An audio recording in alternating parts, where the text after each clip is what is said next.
This episode of Wine and Crime is brought to you by Progressive Insurance. Do you ever think about switching insurance companies to see if you could save some cash? Progressive makes it easy to see if you could save when you bundle your home and auto policies. Try it at Progressive.com. Progressive Casualty Insurance Company and affiliates. Potential savings will vary. Not available in all states. Everyone talks about summer like it's supposed to be carefree. But if this season brings up money stress, body stress, family stress, or social stress, that's real too. Growth therapy can help with that. Whether it's your first time in therapy or your 50th, Grow makes it easier to find a therapist who fits you, not the other way around. They connect you with thousands of independent licensed therapists across the U.S., offering both virtual and in-person visits, nights and weekends. You can search by what matters, like insurance, specialty, identity, or availability, and get started in as little as 2 days. And if something comes up, you can cancel up to 24 hours in advance at no cost. There are no subscriptions, no long-term commitments. You just pay per session. Grow helps you find therapy on your time. Whatever challenges you're facing, Grow Therapy is here to help. Grow accepts over 100 insurance plans, including Medicaid in some states. Sessions average about $21 with insurance, and some pay as little as $0 depending on their plan. Visit growtherapy.com/booknow to get started. That's growtherapy.com/booknow. growtherapy.com/booknow. Availability and coverage by state and insurance plan. Wine and Crime contains graphic and explicit content which may not be suitable for some listeners. Listener discretion is advised.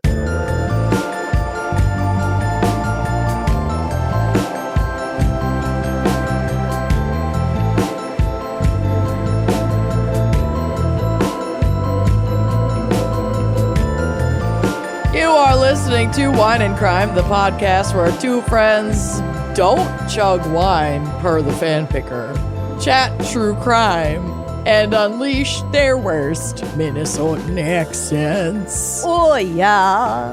I'm Amanda. I'm Lucy. I'm 38 years young. And it feels like it in every bone in my body.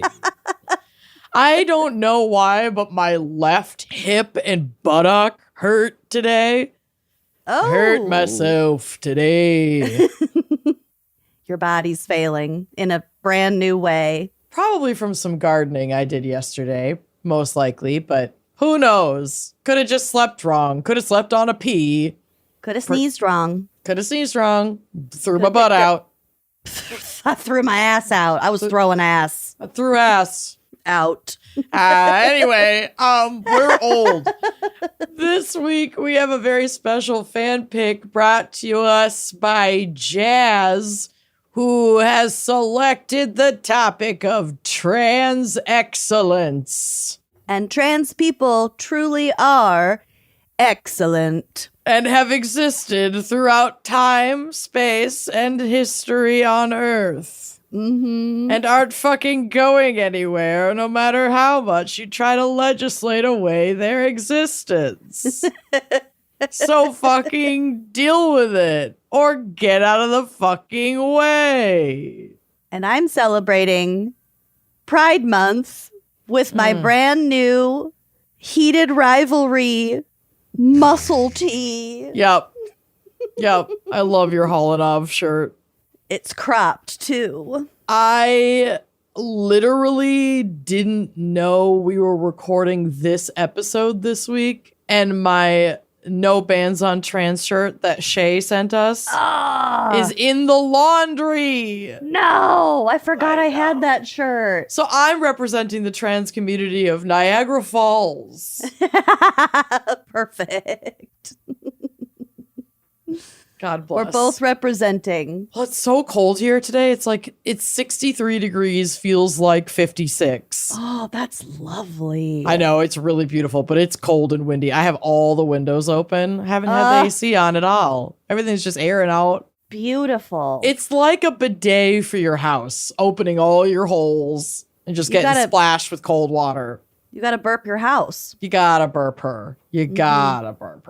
Anyway, Speaking of trans excellence, you gotta burp her. Burp her. Aftercare includes burping. Yep. Jazz also picked our wine crime pairing for this week, which is not wine and also not a crime, but it is a cannabis strain. They wanted to recommend the Kushlato from their favorite dispensary, Lifted Northwest in Portland, Oregon. Oh, well, shit. We might have to go there when we're in Portland. And one of my favorite resources that Bill taught me about is a website called leafly.com. It's spelled Leafly.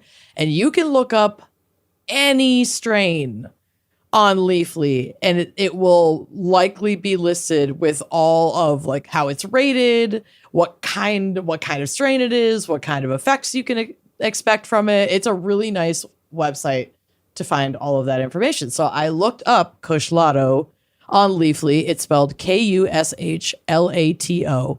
This is an indica strain made from a generic cross between gelato and Kush mints. Kushlato is 22% THC, making this strain an ideal choice for experienced cannabis consumers. Leafly customers tell us Kushlato effects include a relaxed, happy, and sleepy effect. Medical marijuana patients often choose Kushlato when dealing with symptoms associated with insomnia, pain, and stress. Bred by Seed Junkie Genetics, Kushlato features flavors like citrus, spice, and pine. The dominant, it's really been so fun to, experience fresher cannabis by growing it at home, because you do lose so many of the subtle flavors from getting dispensary cannabis, because dispensary cannabis is usually at least 6 months old by the time it's on the shelves. It's like using fresh herbs compared to dry herbs. Right. Literally. It's literally the exact same experience. So you really, there was a time when I would have scoffed at the wine tasting note nature of these types of descriptions, but they are genuinely so accurate, and you really can taste and smell these flavor profiles on fresh cannabis. It's really, really, really cool. The dominant terpene of this strain is limonene. Lemonine? Limonene. Limonene. Limonene. Lemonade. The average price of Kushlato typically ranges from $10 to $20 per gram. If you've smoked, dabbed, or consumed Kushlato, tell us about your experience by leaving a strain review. So, yeah, I mean, Leafly.com is has become one of my favorite websites. This strain sounds amazing. I actually don't think I've ever tried this. So I am going to be checking this out and seeing if I can maybe get some seeds for it. But that was our recommendation from Jazz. As always, puff responsibly.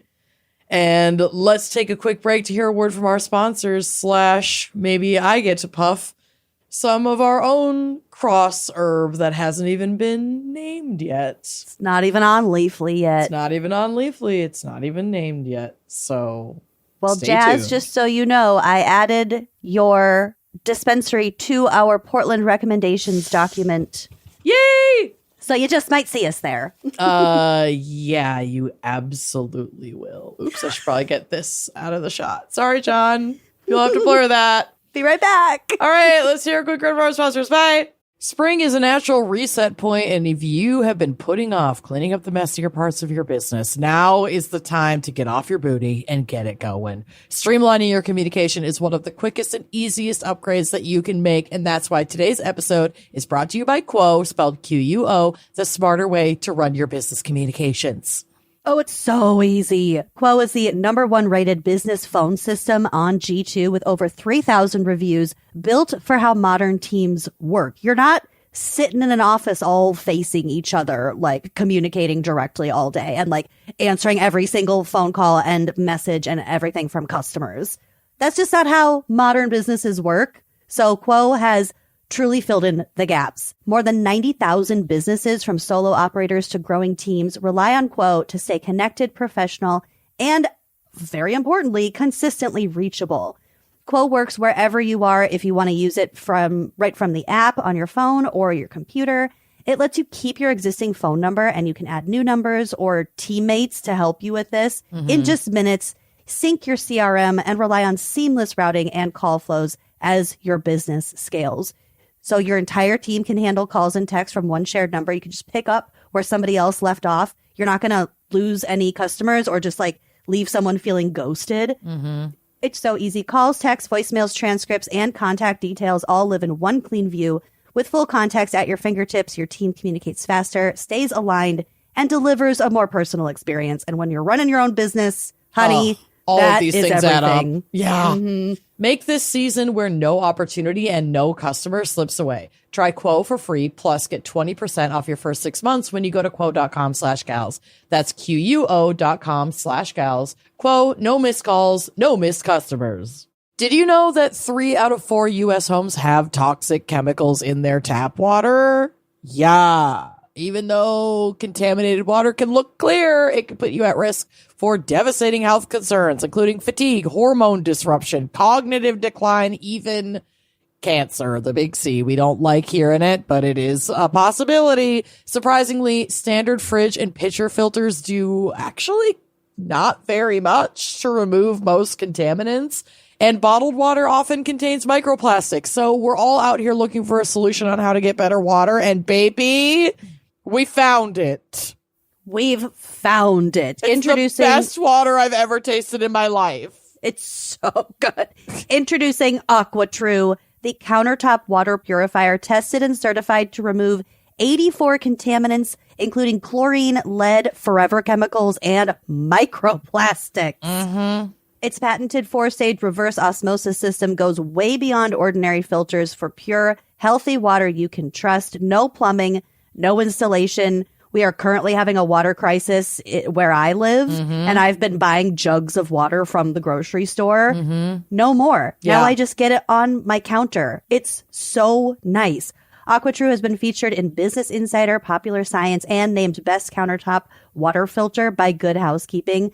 So join 98% of customers who say their drinking water is cleaner, safer, and healthier, and honestly, delicious. I had friends over and we did side-by-side taste testing with our tap water, the filter that we had before, and the AquaTrue. It is the best tasting water of the 3 by far. Like, it's the only water that I want to drink. I'm obsessed with it. Go to aquatrue.com now for 20% off using promo code LONGSHORT. AquaTrue even comes with a 30-day best tasting water guarantee. That's aquatrue.com, AQUATRU.com, promo code LONGSHORT.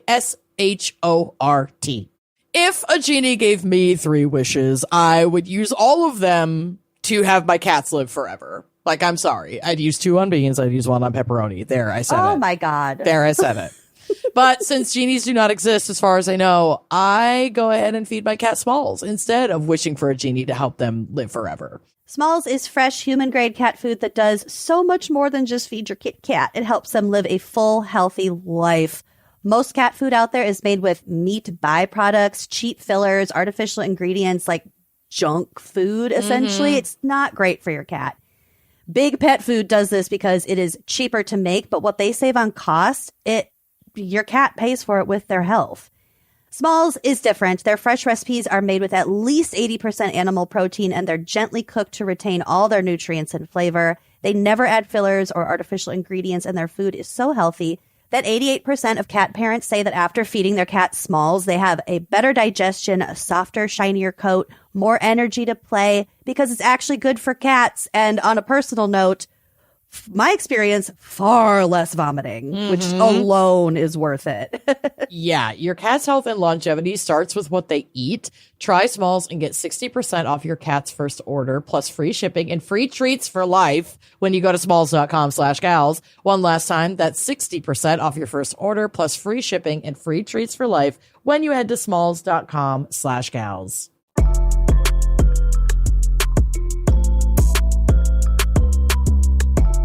Lucy, what do you have for us for Trans Excellence? Well, I have a handful of very cool stories. Okay. As you have already done us the courtesy of reminding, trans people have always been here and are a part of the human experience. I have a very truncated list of influential trans folks throughout history and throughout the world.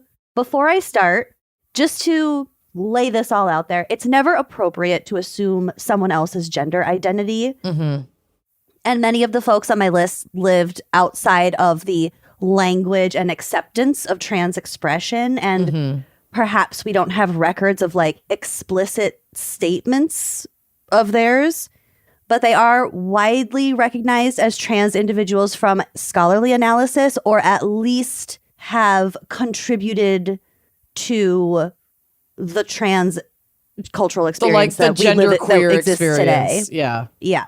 And it will be apparent why I say this, because first up we have Elagabalus, who was the ruler of Rome from 218 to 222. Honey. 218. Yeah. Not 2018. 218. 118. Yes. So we have about 3 primary source records of this individual. Okay. So that's why I kind of made that statement. It's like they were never on record saying, I'm trans. Right. But that terminology, as you said, might not have even existed then. And also, well, I'll just tell this person's story and then we can talk about like kind of the PR of it all. So here's some great background information from an article by a student named Alexis Mijaftovich, which was published on outhistory.org. First, a note on name and pronouns. Historical sources uniformly refer to Elagabalus with male pronouns. The emperor is best known under this title, which is grammatically masculine, and she was assigned male at birth. But the author has decided to use female pronouns because, based on the evidence, this choice is just as valid as male pronouns. The 3 extant sources from antiquity, meaning those 3 still living sources from this time, while they do contradict each other, still broadly concur that the sovereign did have very strong manifestations of cross-gender behavior. Telling aspects such as the story related by Dio Cassius that Elagabalus, I can never say her name right on the first try, Elagabalus offered half of the empire to the surgeon that would correct her genitalia, seemed to go far beyond merely scandalizing an effeminate monarch and more towards showing the desperation a transgender person might well feel in an age long before any methods were found to modify her body according to her desires. I thought that was a really eloquent way of putting it. Yeah. Also, yeah, she offered half of the kingdom of Rome. My kingdom to the surgeon who can have me my insides match my outsides, or my outsides match my insides. Exactly. So Elagabalus, nailed it, was born in 203 AD into the highest level of privilege in ancient Rome. She was a relative of Septimius Severus. Okay. Who was the head of a family of brutal dictators. Go figure. That's probably where we got the word severe. She became a child priest of the solar deity El Gabal, who was worshipped in her native city as a supreme deity. So she was born into a very specific and important religious role. Her place in line to rule was challenged by many, however. What makes Elagabalus rise to fame and power unusual was that the soldiers who had a chance to see her, when they did, they were entranced by her beauty as she danced ceremonies to El Gabal, their deity. All the ancient authors describe her sensuous robes that she wore while performing priestly duties. This reminds me of what was the nun who gave birth in the middle of the street? Oh, yeah. The flowing robes. Yeah. Oh, what was that? We're talking about her flowing wasn't she living as a man? Yeah, yes. It was the Pope. Yeah. The woman Pope. The legend of how that one of the popes or something was born. Yeah. That's so crazy. Good memory. Well, that just kind of reminds me the sensuous robes that she wore while performing priestly duties. But yeah, this is reminiscent. The fact that young boys could be sexually objectified and sexualized as much as women in the classical world no doubt adds to Elagabalus's ability to woo soldiers by dancing in luxurious robes and elaborate makeup rather than gain their respect with military feats in armor and sword. Okay. She came to power at the age of 14. God. And no. she made a lot of poor decisions because she was 14. You don't say. The child queen made a bunch of bad decisions that descended from a line of brutal dictators. So the reign witnessed many actions that caused shock and offense to conservative Romans.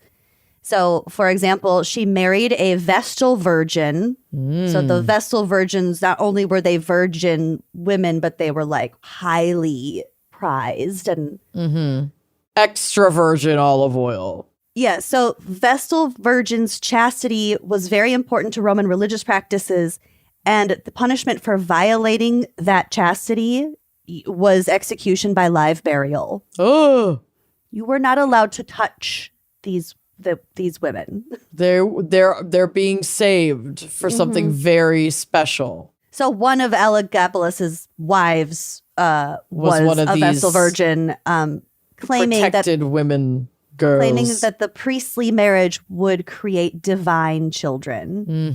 I think she was saying, well, because we're both like holy, like sacred individuals, then our kids are going to be like ultra sacred. So the marriage was thus an unprecedented violation akin to desecrating the Eucharist for observant Roman Catholics. So she actually got married 5 different times, 2 of which was to the same woman. I think one of those marriages was to a man who was a former slave and then current chariot driver. Oh, wow. He was a charioteer. So a legend has it she fell in love with him when she saw him like fighting, like gladiating, I think. I don't know. Probably fighting for his freedom. Maybe. But that's kind of hot. They fell in love and spent a lot of time together. Yeah, that's crazy. And then she was also sleeping with an athlete from Smyrna. That slut from Smyrna hooking up with the queen. Again, not many details, but the details that do come through are awesome. So she did all sorts of stuff that people didn't like, and the topic of her genitalia came up like a lot. There were rumors about castration and just all sort, speculative gossip about that kind of stuff. Eventually, she was forced to adopt her cousin, Alexander, who was only 4 years younger than her, thereby making him her successor.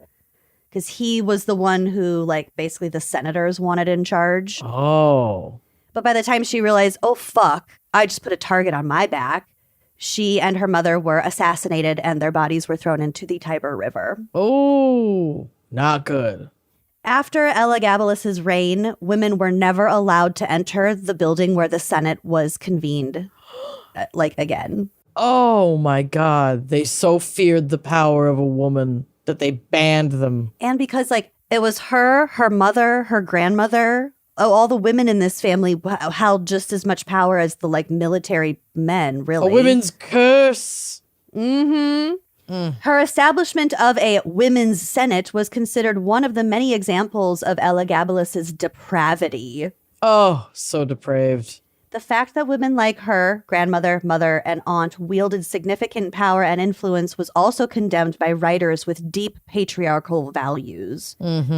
So great care was taken to erase her name from the historical record, like the other Roman emperors that were considered tyrants, in a process called damnatio memoriae. Memoriae? There we go. That sounds a lot better. But the damning of your memory, we're taking your name out of the texts. We're wiping you from history. Yeah, that's cold. Yeah. Elagabalus was used by subsequent historians, Roman and post-Roman, as an example of one of the worst rulers ever. Oh. So smear campaign sounds like having her sexuality used against her. And then, just the politics of it all. they were weaponizing gossip about the ruler in order to get her out of power. Mm-hmm. Again, just from these three sources that kind of point to, well, she dressed in effeminately. She married all sorts of people. Mm-hmm. Yeah. So it was a really early example in the record of, queerness, at least. Yeah, 100%. Pan icon at best. Mm-hmm. She's an minimum. icon. Did I say that Elagabalus died when she was like 18? Oh my God. Seriously? So she only reigned for 4 years? She only reigned for 4 years, and from 14 to 18. Honey. Sorry, I tried to mention the ages of all of these people. I had their ages. It's just like, you did all of that. How did she die? Oh, she was Some murdered sort of- with her mom. Oh, that's right. So next up we have Kalonymus Ben Kalonymus, Okay, Kalonymus Ben. a Jewish philosopher, translator, and hakam, basically a rabbi of Provence in the early 14th century. Cool. So Kalonymus acquired a high reputation both as an original writer and as a translator. They began a literary career at only 20 years old. Mm-hmm. They wrote a ton of stuff, did a bunch of traveling and religious study, and wrote treatises and poetry and parodies. And there's just their work is many. Cool. Okay. From transgenderhistorymonth.com, in one of their original works called Even Bohan, Kalonymus authored a poem titled, translates to On Becoming a Woman, which modern day readers and historians view as a deep and genuine expression of gender dysphoria. So Kalonymus was a rabbi. He was born a male. Mm-hmm. So living his life as a man, and then this poem is kind of, as far as I could tell, the only thing in his work that really points to these feelings. Mm-hmm. But it's really powerful. In the work, Kalonymus describes at length a life which they could have led had God made them a woman, and goes on to describe a happier and more fulfilling life than living life as a man, refers to their genitalia as a deformity, and also references living and loving a man as their partner. It ends deferring to their birth sex as their gender and accepting bitterly their place in a world as a man, though clearly seeming extremely discontented. Some have viewed the work as satire or as an open expression of homosexuality, but to any sensitive reader, it rings true to describing gender dysphoria in an age when medical or social transition was not usually possible. Mm-hmm. So I'm going to read the translation of the poem to you. It's sad and it's sweet and it's I don't know. It's a very cool poem. Mm-hmm. So this is a poem from Even Bohan. What shall I say? Why cry or be bitter? If my Father in heaven has decreed upon me and has maimed me with an immutable deformity, that I do not wish to remove it. The sorrow of the impossible is a human pain that nothing will cure and for which no comfort can be found. So I will bear and suffer until I die and wither in the ground. Since I have learned from our tradition that we bless both the good and the bitter, I will bless in a voice hushed and weak. Blessed are you, Yahweh, who has not made me a woman. Isn't that so sad? That's so sad and so beautiful. Beautiful. Oh, that's heartbreaking. I know. But I was glad that I stumbled across this because I just should go without saying Judaism is a very diverse religion with trans and queer acceptance running the gamut. Just like everyone, everywhere, every religion, every political spectrum, everywhere that exists. So I'm not trying to say anything about Judaism or what the Torah says or what a 14th century rabbi would or wouldn't have agreed with. But I think this poem just reflects familiar anxieties about both religion and self-expression. And that can be useful and beautiful and helpful today because it's art. At the end of the day, it's art, baby. Let's use it. It's beautiful. Kalonymus Ben. I know. Okay. Next up, we have Frances motherfucking Thompson. Okay. That's not her real middle name. Okay. Frances Thompson. She was born into slavery in 1840 and became the first transgender person to testify before U.S. Congress. Oh. And one of the first women, or at least black women, to testify before Congress. So she was born in Maryland and then taken to Memphis. Her enslavers allowed her to dress in girls' clothes and like kind of colorful, like fun clothes, and also keep her face shaven when she was like, growing a beard. She also used mobility aids and crutches because she had a cancer in her foot. By the age of 26, almost the entire enslaving family was killed in their service to the Confederate Army. Like it was just the wife, the mistress, the lady of the house was left. Oh my God. So the South was a wreck and she was basically freed. So she moved to Memphis. She rented an apartment on Gayoso Street in a majority black neighborhood known as Hell's Half Acre. I do love that these fucking jagweeds died in the fighting for the Confederacy, fighting for the losing team, died, and all that did was ultimately free the people that they had enslaved, which is exactly what they were fighting to keep from happening. That was You their whole dumb fucking fucks. point. That was their only fucking motive. It's not heritage. Dumb fucking idiot. It is hate. Okay. Yeah, bye-bye. So she washed clothes, sewed, and ironed clothes to make a wage as a free black woman. She was assisted by her 16-year-old housemate, like a roommate, a gal named Lucy Smith, who later appeared in court alongside Frances to testify.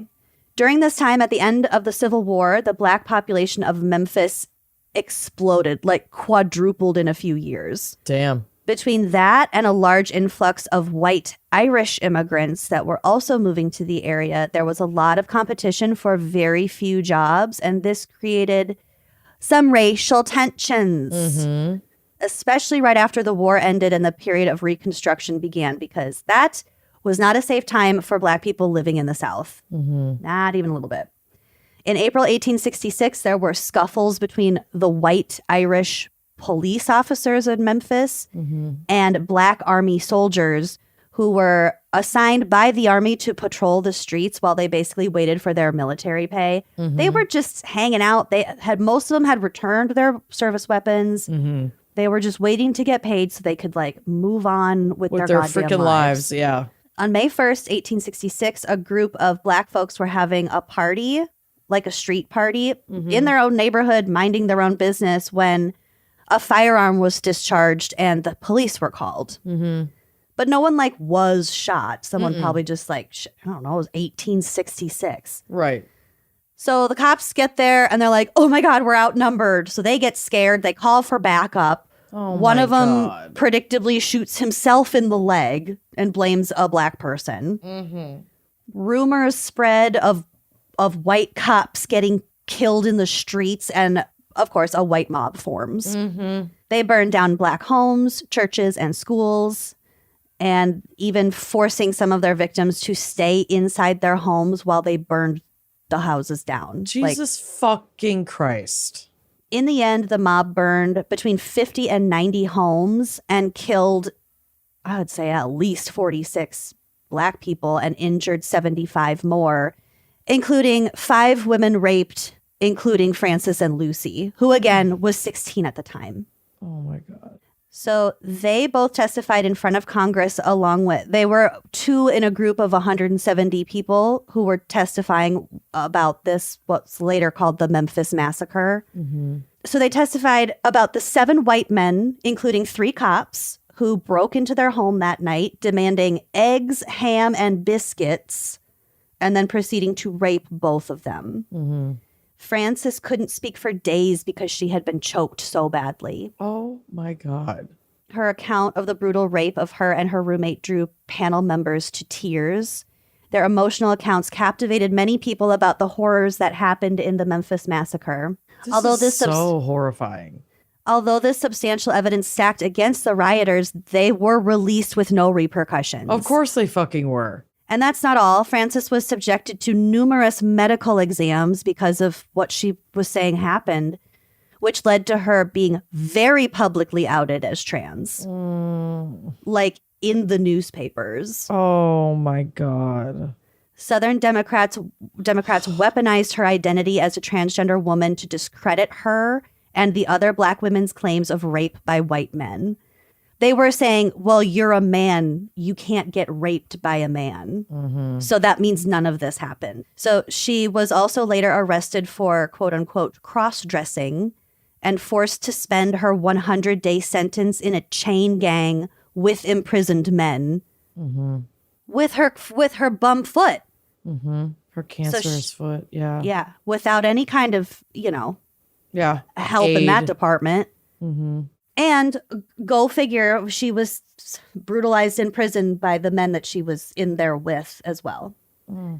So all of that said, Frances Thompson's brave testimony helped document the systematic violence against newly freed Black Americans. A lot of that helped to pass a bill that specifically protected the rights of newly freed Black Americans, making her a pioneer in both civil rights and transgender history.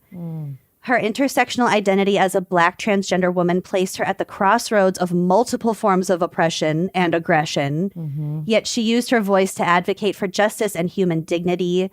Frances passed away in 1876 at the age of just 36 years old. Oh, God. Oh, just want to sob. There are, illustrations of her on the drive.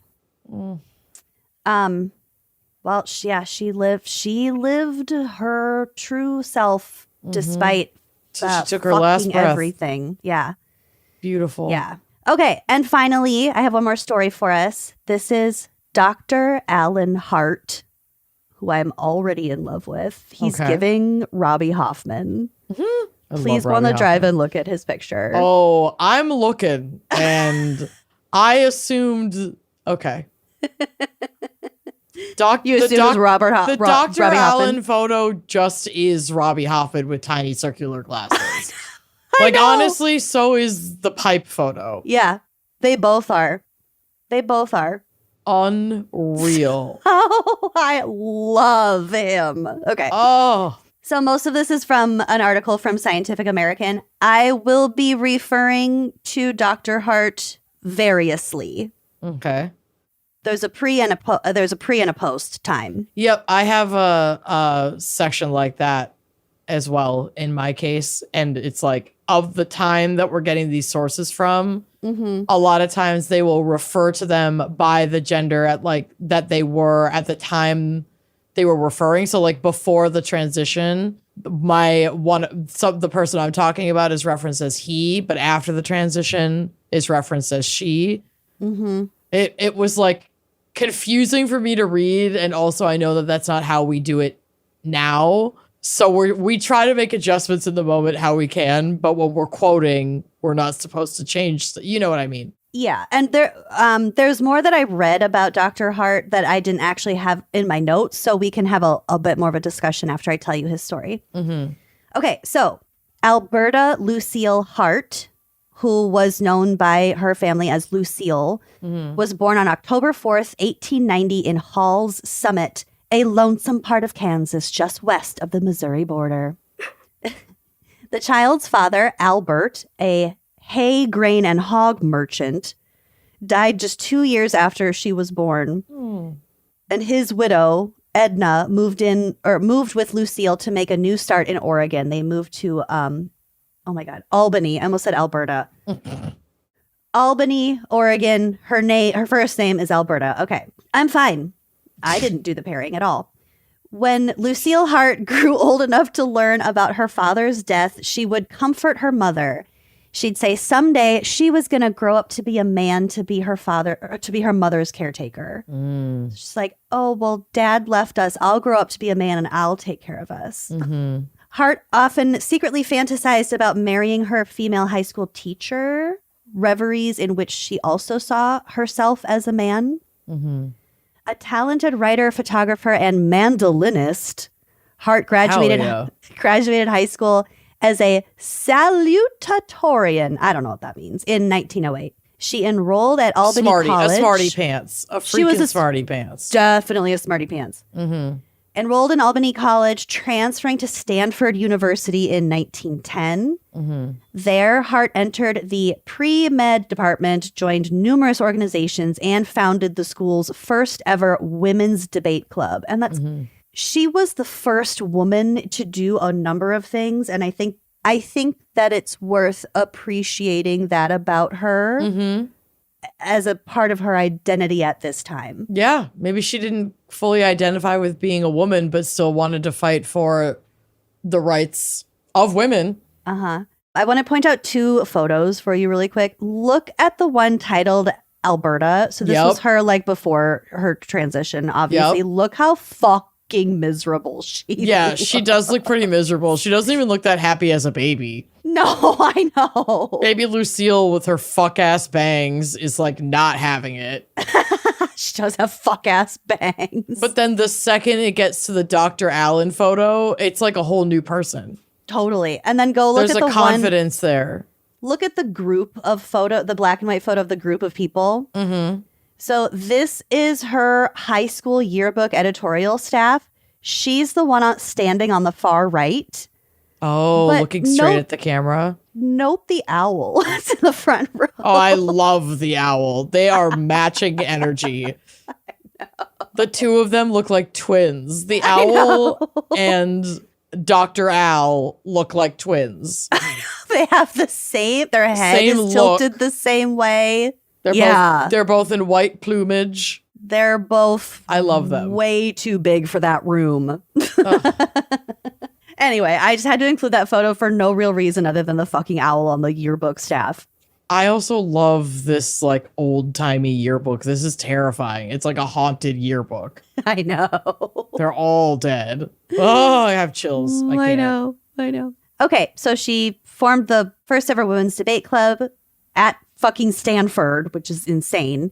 She enrolled at the University of Oregon Medical School in 1913. 4 years later, Hart graduated at the head of her class, the first woman to earn the coveted Saylor Medal for being the top scholar in each of the school's department. Dang. Well, no, that doesn't mean she's a top scholar in each department, obviously. Someone in each department gets this medal. Okay. I think. I don't fucking know. Okay.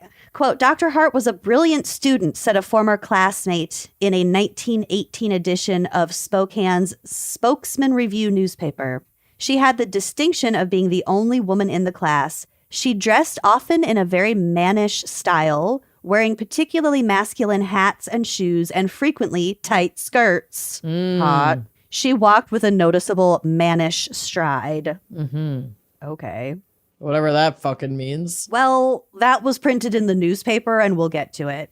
Eventually, Hart confided in her University of Oregon Medical School professor and Dr. J. Allen Gilbert, telling him that she's always felt like a man, and also that she's been secretly dating women. So he was like, you know, if this is upsetting you, I want you to confide in me. Like, this is clearly, because she was basically saying, I either need to figure something out or I'm going to end things. Basically, she's like, I cannot keep like existing like this. Mm-hmm. And so he's like, well, I'm not going to let that happen.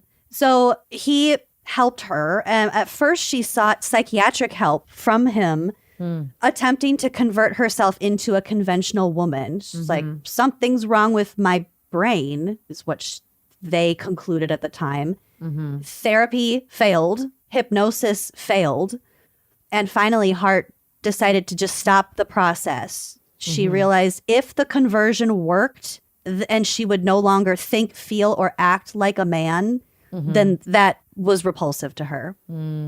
She's like, I want to fix the problem, but the solution is not to become a woman. So nothing was working. And Dr. Gilbert later wrote, after treatment proved itself unavailing, she came with the request that I help her prepare definitely and permanently for the role of the male in conformity with her real nature all these years.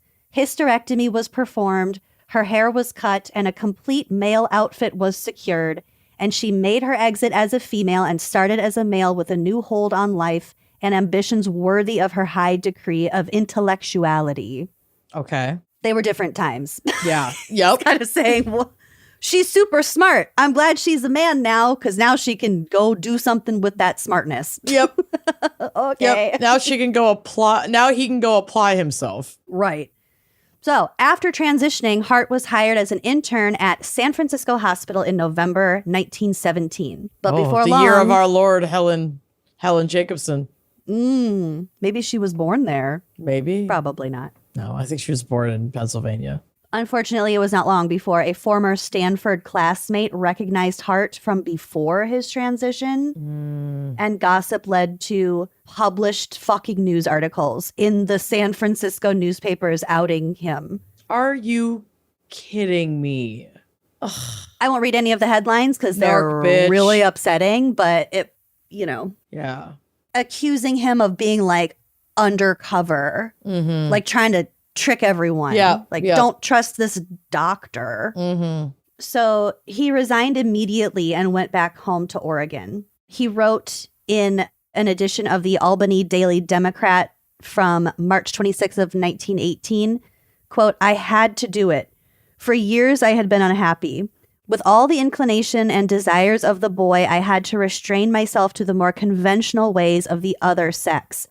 I have been happier since I made this change than I ever have in my life, and I will continue this way as long as I live. Very few people can understand, and I have had some of the biggest insults of my career.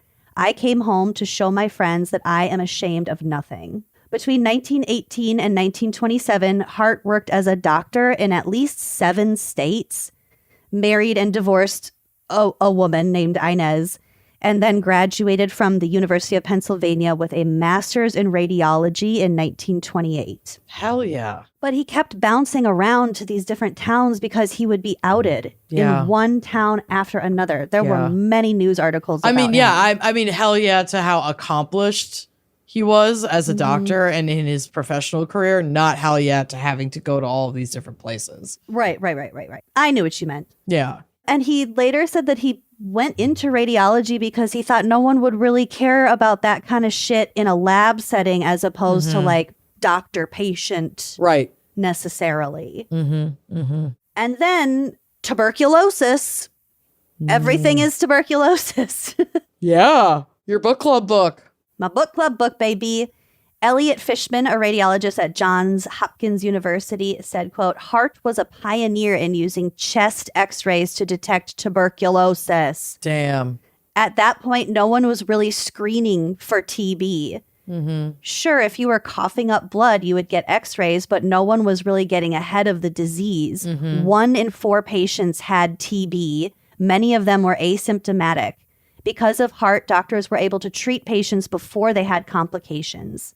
And since TB is an infectious disease, he was able to separate TB patients from others to stop the spread.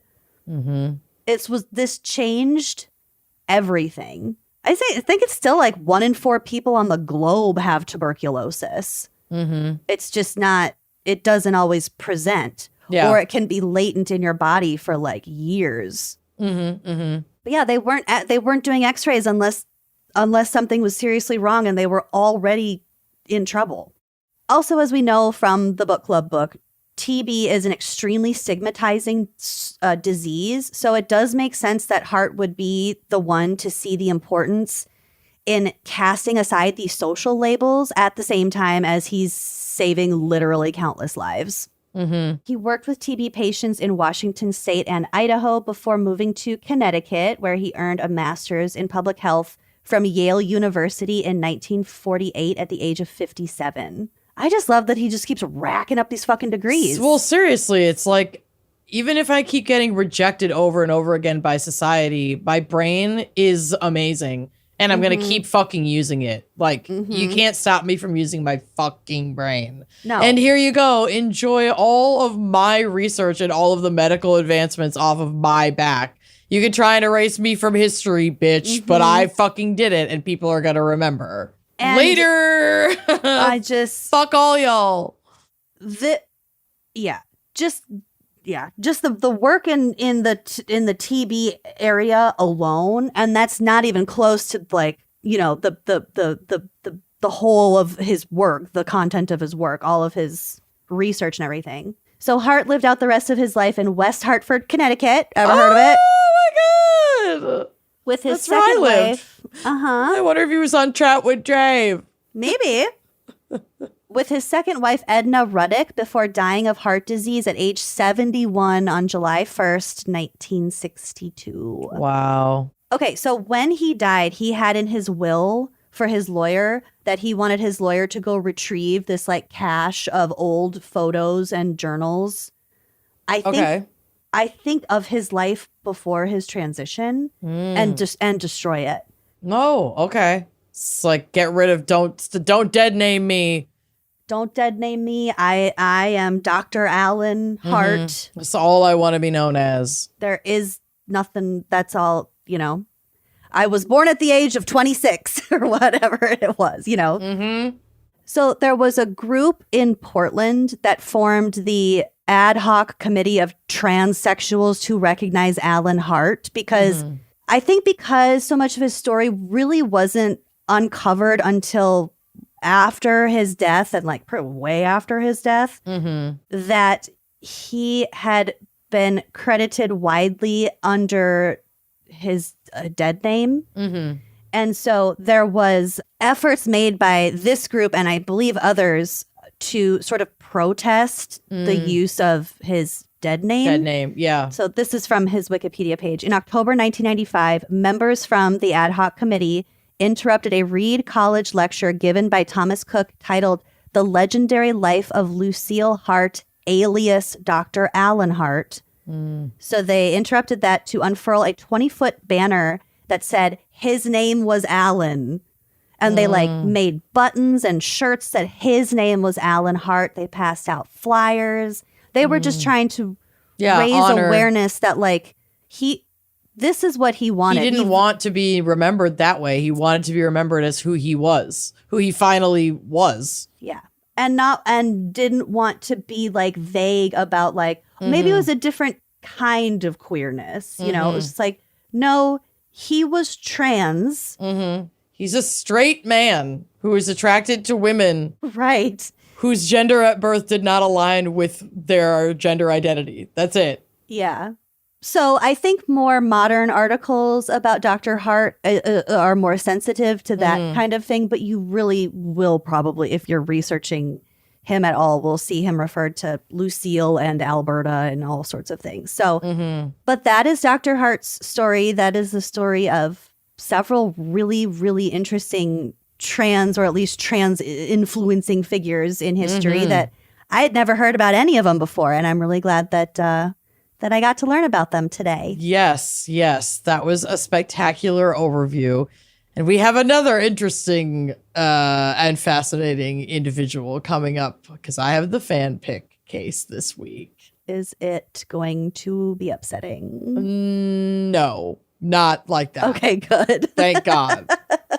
We're keeping it pretty light today, folks. There are upsetting things about it, but it's not like death and tragic. It's not tragedy in that way. The Memphis massacre. No, that was as dark as it's gonna get today. This does not get that dark. And the fall of Rome. Right, but that was forever ago. Oh my God, my whole house is shaking. Speaking of the fall. Okay, we'll be right back. BRB. Remember the days when summer actually used to feel relaxing? Yeah. Then adulthood got in the way somehow, which is exactly why people are becoming a lot more intentional about how they unwind. And that's where IndaCloud fits in. IndaCloud is a fully legal online cannabis dispensary for gummies, exotic flower, premium pre-rolls, zero sugar THC sodas. My fave. Hi. Energy gummies and extra strength sleep gummies. Yes, everything is federally legal hemp THC, lab tested and shipped discreetly to your door. Because trying to stay cool mentally and financially this summer, that's adulthood right there. For real. I don't need every summer moment packed to the gills. What I need is to focus when I need to focus, to relax when I need to relax, and to be social when I need to be social. And that is what I love so much about IndaCloud and what they offer, because they have so many different options. I'm talking energy gummies for surviving overloaded summer schedules. Oh my gosh, people with kids, how many different camps can you possibly be enrolled in? You're going to need those energy gummies. THC sodas for staying social without overheating yourself. I'm obsessed with those sugar-free THC sodas. They're like, You love them. they are so good. They're just the right amount to get your little social moment on without like having the whole next day ruined. Or have like an existential crisis. Yup. And then when that day full of summer packed schedules and socializing winds down, you need those extra strength sleep gummies. This is for fully shutting your brain down at night and helping you get to sleep and stay asleep throughout the evening. And when you just really need to be intentional, slow things down, the flower that they offer is so nice, and you can choose from all of these different options based on what experience you're really looking for. At this point, staying calm feels like more luxurious than going out and getting wild. So check out IndaCloud and see what they have to offer for what exactly you're looking for this summer. If you're 21 or older, go to indacloud.co, that's .co, not .com, and use code GALS for 30% off your first subscription order. That's indacloud.co, code GALS for 30% off, shipped routinely and discreetly to your door, plus free gifts on qualifying orders. And don't forget to fill out the quick survey when you order to support our show. As always, please enjoy responsibly, and huge thanks to IndaCloud for helping everybody stay a little cooler this summer. Sometimes when you're shopping for something for your home, something on the more permanent side, and you have a vision of what you want it to be, what you don't want to do is go to like the mall or a brick and mortar store and hope desperately that you find something close to what you're envisioning. Mm-hmm. And that is why shopping from home is pretty darn great, especially when it comes to blinds. Yeah, we've been doing a lot of home projects, both inside and outside of the house. And one of the things on our honeydew list forever has been replacing our blinds, because our cats have ruined like the cheap ones that we had when we moved into this house. And shopping for blinds is a lot. And I'm promising you, there's a better way to do it. There's a better way to buy blinds, to buy shades, shutters, and even drapery.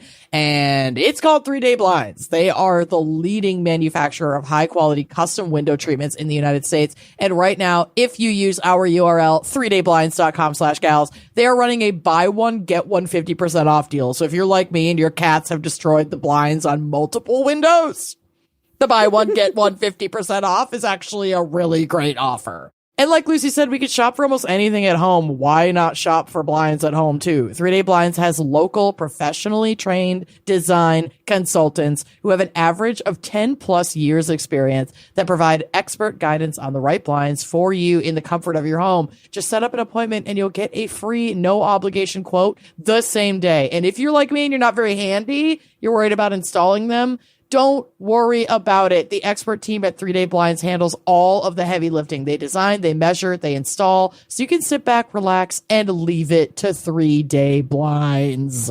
Right now, get quality window treatments that fit your budget with 3-Day Blinds. Head to 3dayblinds.com/gals for their buy one, get one 50% off deal on custom blinds, shades, shutters, and drapery. For a free, no charge, no obligation consultation, just head to 3dayblinds.com/gals. One more time, that's buy one, get one 50% off when you head to the number 3dayblinds.com/gals.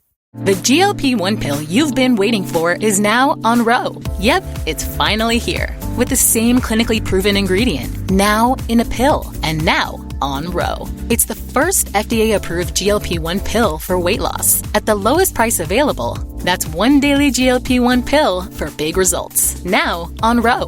Go to ro.co/listen to see if you qualify. RX only. Go to ro.co/safety for serious side effects and boxed warning associated with GLP-1s.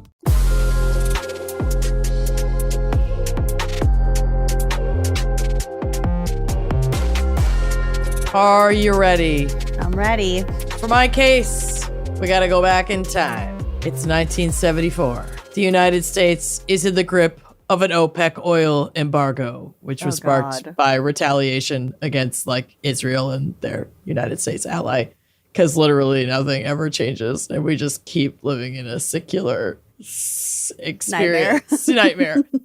gas prices are skyrocketing, and the Detroit auto giants are scrambling. Oh my God. Suddenly, a 6-foot-tall powerhouse entrepreneur named Elizabeth Carmichael arrives on the scene with a miracle vehicle design, the Dale.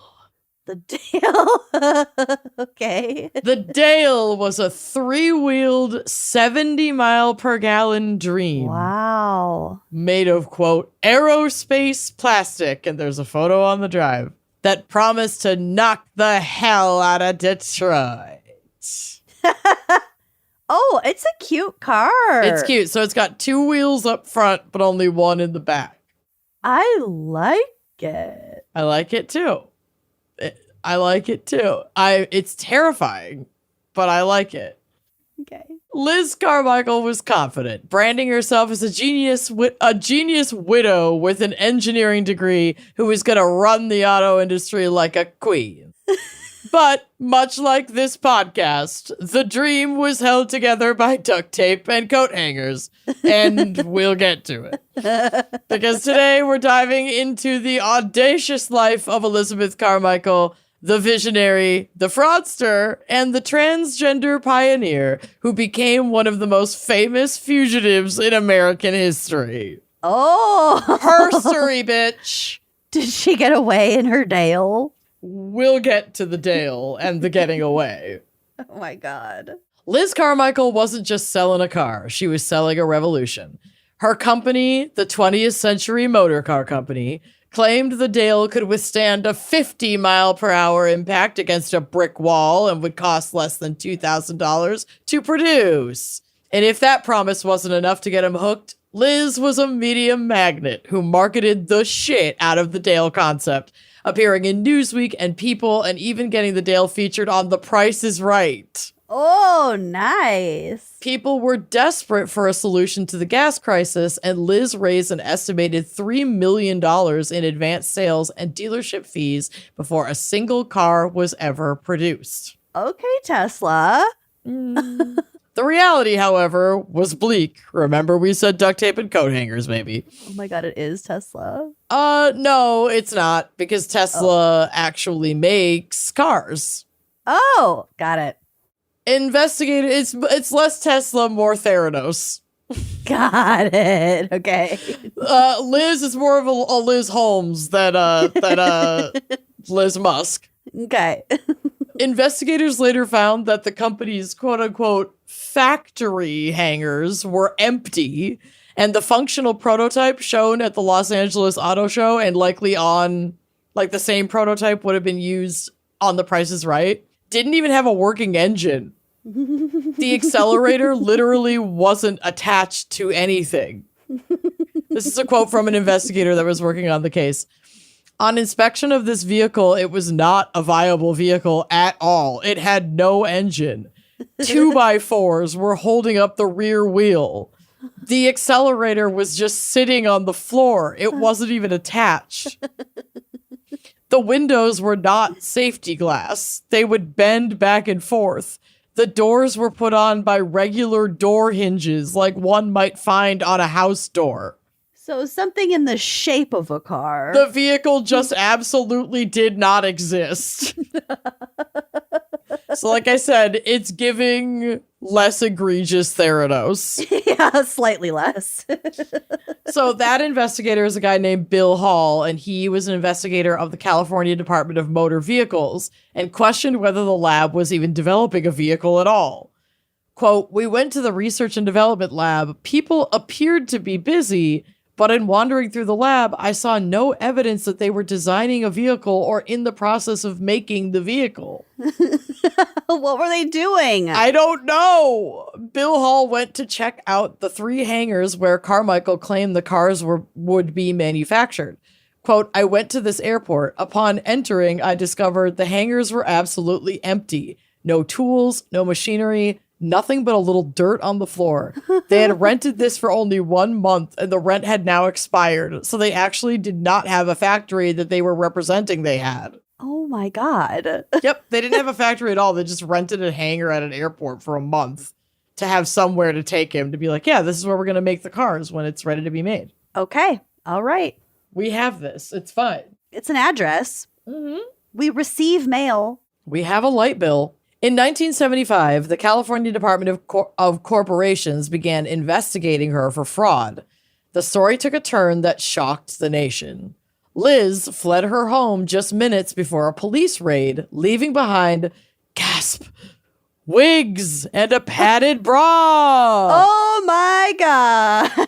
The essentials. It was during this investigation that authorities discovered Elizabeth Carmichael was a transgender woman who had previously been known as Jerry Dean Michael. Before her transition, she had been married 4 times and had multiple children, including 5 children with her 4th wife, Vivian Barrett Michael. Wow. Her former identity had a bit of a rap sheet for, you might have guessed it, fraud and counterfeiting. Oh no. From OprahDaily.com, LOL.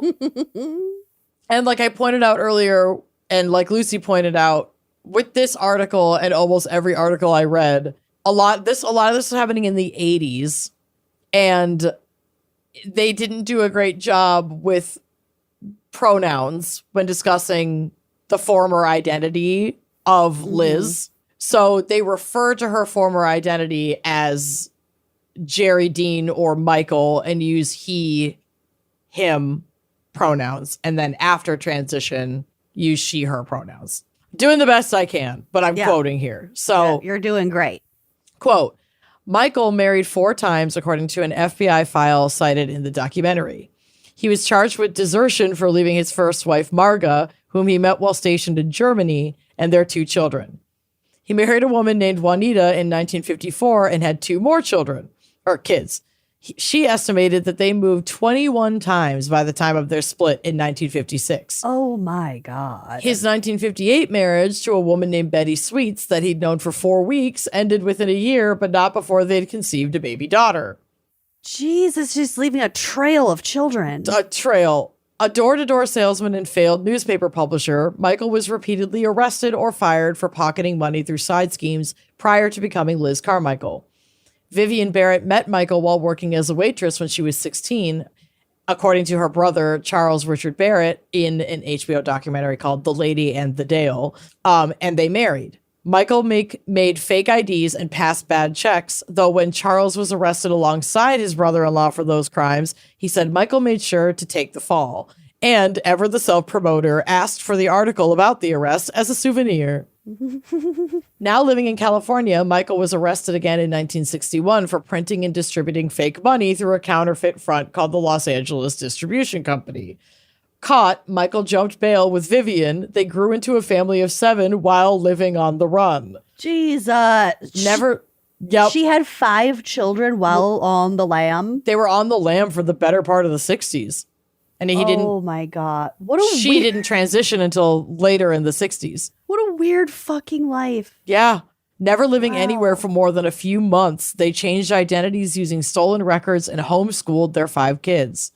When Jerry first informed Vivian that he was actually Liz, a trans woman, an upset Vivian left town with 2 of their children. In a letter attempting to explain what she was going through, Jerry wrote to Vivian, with her 2 favorite children. Yeah, I guess. I am not a man anymore, at least not in the sexual sense, if I ever was. Ultimately, it was a love letter stating, I'd walk through fire for you and the kids.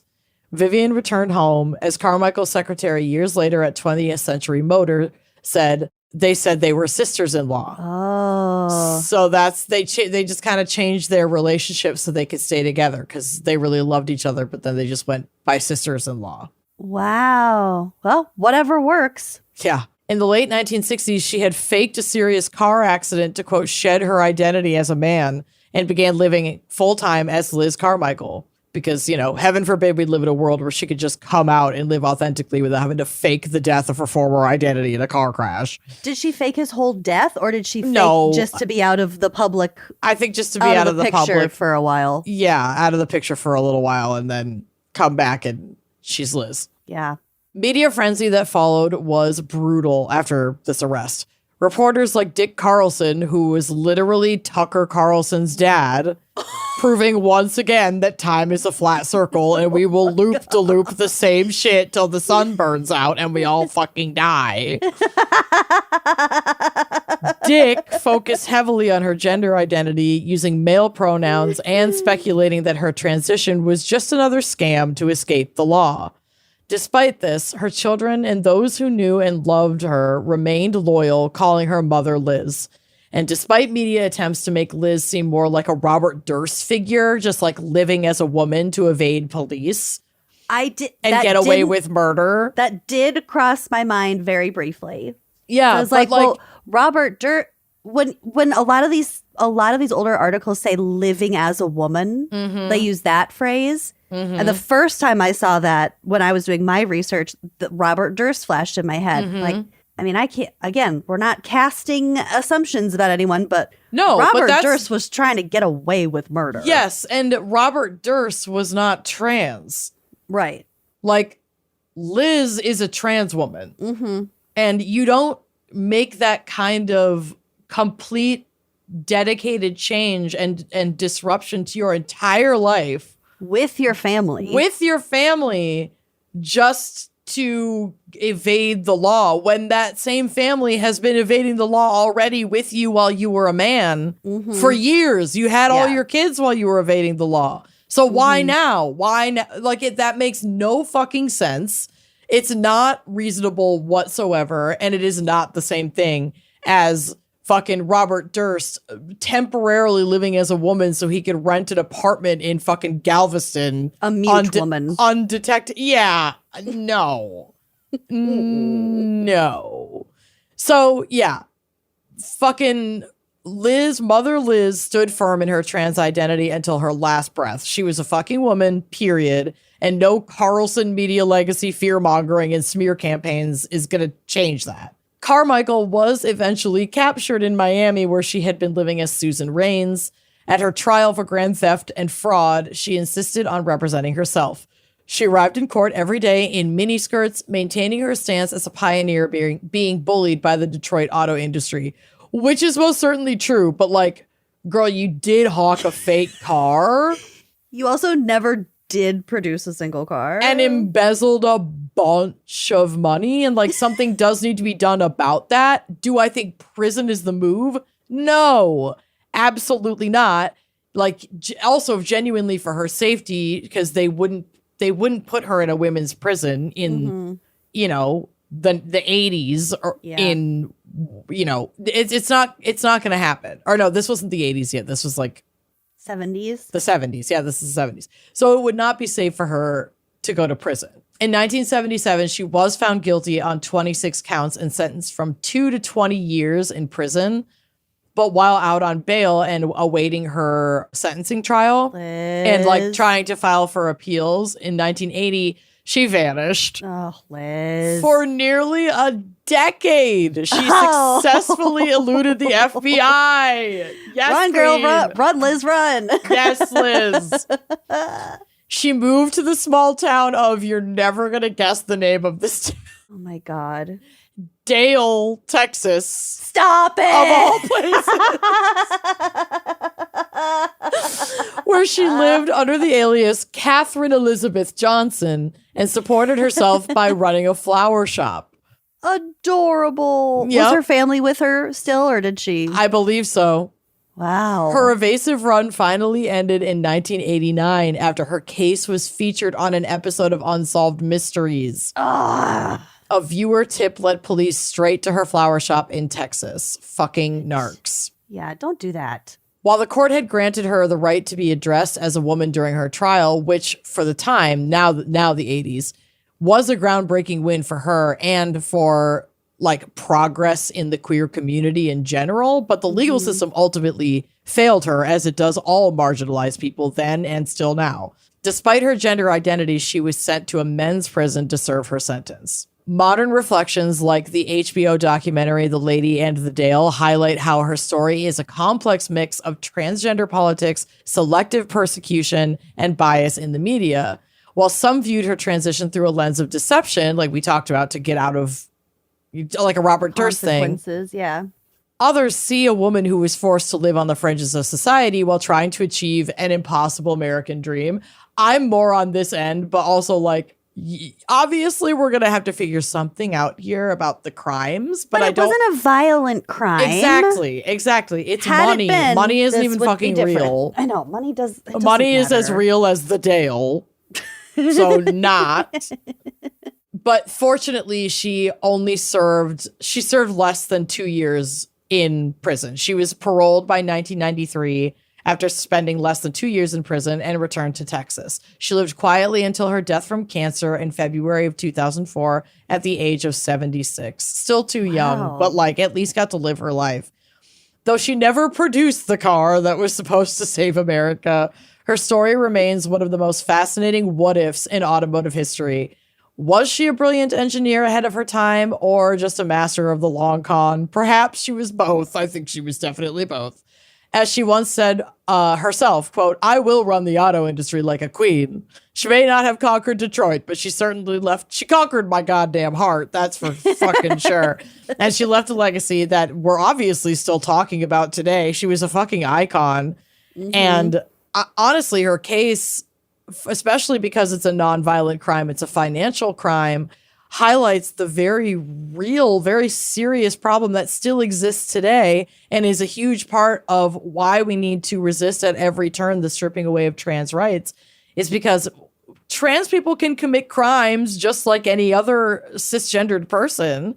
Mm-hmm. And sending them to a prison that does not align with their gender identity is much more dangerous for her or him than it is for the people in that prison. They are already the most at-risk person in that prison just for being trans.